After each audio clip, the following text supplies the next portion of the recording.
All right, guys, here we are, hole 4. Let's take a look at what we got here. Hopefully the wind is a little bit more fair than expert. Looks like it is. This is perfect. This is a perfect wind that we want.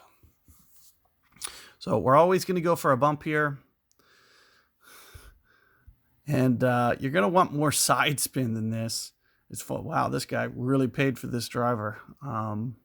He does have some decent experts, but to get that many cards, man. So to have an 8, that's like, 784 cards. That's a ton of cards. To get that driver. But, I mentioned this kind of on the last hole. If you do have, especially if you have a Thor 8, it's like, unless your bankroll was like $1 million, you would want to play expert tournaments to, the Thor's already an 8. Well, why not win some Apocalypse cards? You can't win Apoc cards down here. So with that being said, it's always good to move on. And that's one of the primary reasons is to, try to progress things like that Apoc and whatnot. So typically what I'll do here is a rough bump. And we're going to keep the ball guide through the hole. Very similar to this. So you can see how we're kind of one right up here, right through the hole. I'll typically go just a little bit beyond 1-to-1. So 6.2 maybe here. 6.3, somewhere in there. Perfect ball. Let's just see how this works out. Just a bit light. So got to go just a little bit more, or we got to keep that ball guide to the right. That's another thing that we can do. We can play the wind effect, which is typically, I feel like I typically do that. So I don't know why I didn't do that there.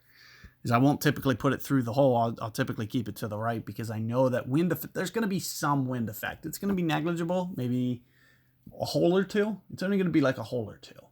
So, but that's typically where I'll put it, is I'll put it like a hole or two outside to the right. So that's what I'd recommend as more of a starting point. Don't know why I didn't do it there. I got, memories fade. I haven't shot that shot in a while. So, but I know that I'm typically about 10, plus 15%, somewhere in there for, when talking 1-to-1. So if wind's 6, I go 6.6 or 6.8 rings, somewhere in that.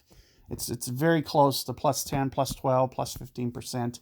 Somewhere in that territory is typically what I'll do for an over adjustment. And we're talking specifically just 1-to-1. So a 1-to-1, I could do this with a sniper, for instance.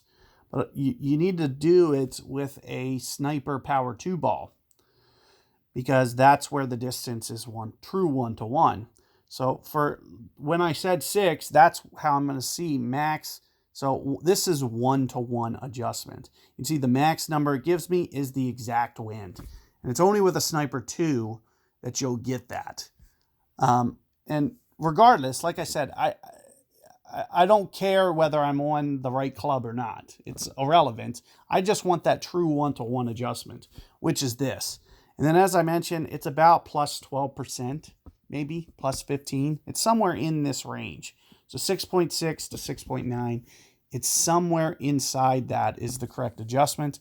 The only thing that you're going to need to do is maybe just kind of offset that guide just slightly, because of the fact that wind effect, like I mentioned, will push it maybe about a cup or two. So that's typically what I'll do. I'll kind of intentionally keep it out to the right and then go this number of rings. Keep all that in mind. Good luck, and see you guys on the next hole.